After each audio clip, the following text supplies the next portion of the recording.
auditeurs, bienvenue à la radio FM 137 qui est principalement basée sur comment gérer ses émotions et tout.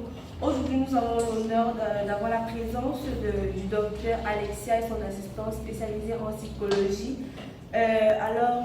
Docteur Alexia, expliquez-nous comment gérer ses émotions en Déjà, pour pouvoir gérer ses émotions, on gère ses émotions en fonction des situations qu'on a, en fonction aussi de notre entourage.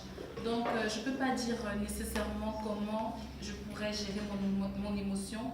Donc, j'attendrai que les gens se manifestent pour me donner des situations, pour montrer comment je pourrais leur donner des solutions pour y arriver. Alors à l'antenne, plus récemment, on reçoit toujours des appels et tout pour des gens qui vont nous expliquer comment ils ont pu gérer leurs émotions. Et là, par rapport à ça, le docteur va encore plus approfondir. Oui, bonjour. À l'antenne, nous avons Fatih. Bonjour. Bonjour Jessie. Alors, je suis toujours votre émission sur la radio MFM. Merci, c'est gentil. S'il te plaît, est-ce que je peux être en contact avec mademoiselle Alexia? Bien sûr, elle est là, bien sûr, vous pouvez parler avec elle. D'accord. Salut Alexia. Je suis une étudiante à l'EHEV, une grande école des hautes études de la biotechnologie et de la santé. Je suis en 2e année. S'il te plaît, dès que les examens approchent, est-ce que tu peux me donner une solution? Comment je peux gérer mon temps? Déjà, pour pouvoir gérer le temps à l'approche des examens, il faudrait, faire une liste pour savoir quelles sont tes priorités. Déjà, les examens, c'est la priorité. Donc, tu devrais essayer, de faire un emploi du temps pour pouvoir voir ce qu'il faut faire et te laisser aussi un peu de temps libre pour pouvoir te relaxer parce que les examens, c'est stressant. Donc, il faudrait avoir du temps pour se relaxer après une bonne période d'études et tout, se relaxer pour pouvoir affronter les épreuves qui t'attendent. D'accord, merci beaucoup. Est-ce qu'on a d'autres appels? Oui, mademoiselle, Fatou à l'appareil. Bonjour, bien sûr. J'aimerais que vous disiez, parce que je suivais toujours vos émissions, j'aimerais que le docteur se répondait toujours à des questions par rapport aux émotions et des gestions de niveau par rapport à la gestion. D'accord, je pense que son assistante pourra répondre à votre question. Quel est votre problème? En fait, mon problème, c'est que déjà, je suis à l'approche de l'examen, je n'arrive pas à gérer mes cours, j'ai mes petits frères et sœurs qui me dérangent toujours, ils ne me laissent pas bien étudier, les parents qui m'en veulent à chaque fois,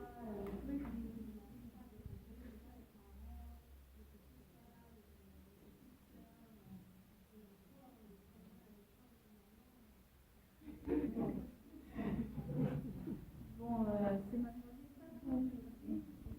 Bon, déjà pour ça, c'est vraiment, j'avoue que c'est très stressant déjà avoir la famille sur le dos, les parents, parce que les parents, quand ils envoient à l'école, ils attendent vraiment beaucoup de nous.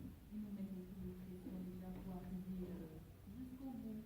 Donc, je pense que déjà, il faudrait voir comment, est-ce que tu as de bons termes avec les parents. C'est aussi une bonne chose d'avoir un parent. C'est vrai qu'on peut pas s'entendre avec tous les deux parents, mais c'est bien d'avoir déjà un parent sur qui on peut compter et s'entendre avec lui. Peut-être avec lui, même s'il y a beaucoup de problèmes, on pourra affronter les choses plus facilement. Ça, c'est mon avis.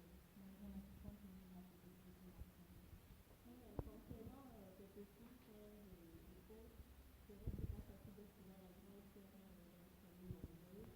mais je te conseille aussi d'avoir un peu le temps pour tes petits frères parce que c'est pas souvent bien d'être tout le temps seul. Parce que c'est vrai, il faut étudier, mais si ton petit frère là, il n'a pas comment on dit, la joie avec sa grande soeur tout le temps, ton petit frère est seul. Donc quand il sera à l'école, si peut-être son camarade dit que regarde le dessin que ma grande soeur a fait pour moi, regarde comment ma grande soeur m'a fait ceci. Il va se sentir un peu indexé, il sera un peu triste, c'est normal que des fois le petit frère dérange. Mais à toi de faire ton programme d'études, tu me dis peut-être à partir du matin, jusqu'à une certaine heure, tu peux étudier. Et après, dans l'après-midi, tu peux, t'occuper des travaux numériques de la maison, préparer, si c'est toi qui le fais. Et après, un peu de temps pour toi, un peu marcher, ou je ne sais pas, écouter une musique, pas forcément sortir faire la fête, mais pour un peu te déstresser et tout ça. Bon, c'est mon question avis. d'organisation.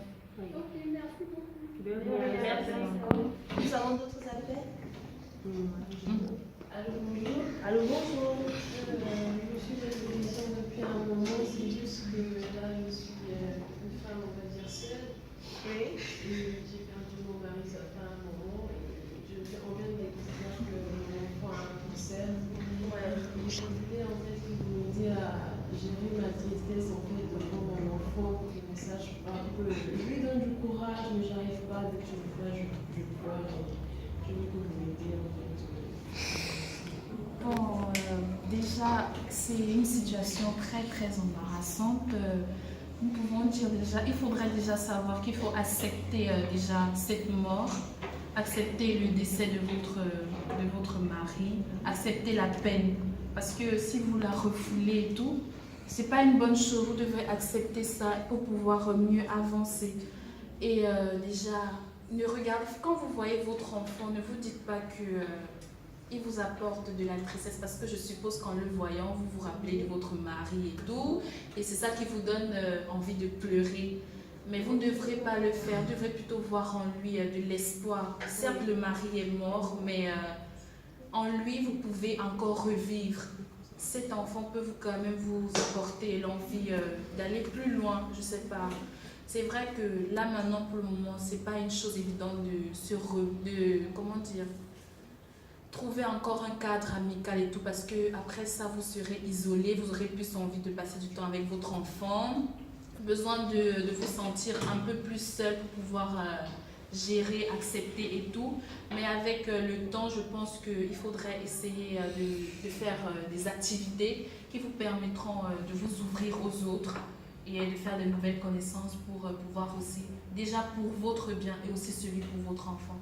Je pense que vous avez oublié, elle a dit qu'il y a son enfant qui a reçu un cancer. Donc je me dis que peut-être aussi elle est triste parce que non seulement elle a perdu son mari et après elle a aussi eu la nouvelle du cancer de son enfant. Mais il faut être une femme forte parce que si vous passez tout le temps à pleurer, votre enfant aussi va commencer aussi à pleurer, il va perdre confiance en lui pour pouvoir soulager cette maladie. Parce que votre enfant a besoin de votre force, de votre courage pour pouvoir aussi surmonter son cancer à lui. Mais vous devrez vivre, l'apporter la joie. On ne sait pas le cancer, peut-être qu'il va peut-être mourir bientôt, mais l'aider à vivre pleinement le peu de temps qui lui restera à vivre. Jessie, tu en penses quoi? En fait, je suis d'accord avec le docteur. Tout ce qu'il faut faire, c'est être plus présent avec notre enfant. Le montrer à votre enfant que vous êtes là avec lui, que vous pouvez surmonter la maladie ensemble et tout. Et il doit aussi voir que vous êtes triste tout le temps, montrer que vous dépassez largement cela, donc que vous pouvez être fort par rapport à ça. C'est vrai, ce sont des choses qui arrivent, mais il faut juste savoir gérer la situation au moment et tout. Merci. Bon, je pense que nous sommes arrivés au terme de notre émission. Merci à tous ceux qui ont arrivé. Ah, on a une dernière appel. Bonjour. C'est la rappel. En fait, j'ai une petite question. J'aimerais de votre part que vous puissiez nous trouver peut-être, si possible, des solutions probables. Dans le sujet que j'ai un ami qui est souvent colérique. Bon, on dit aussi souvent que la colère est une émotion, il ne sait pas gérer bien sa colère. Qu'est-ce que vous pouvez me prodiguer, me dire, voilà, en quelque sorte. Il ne sait pas maîtriser sa colère en fait.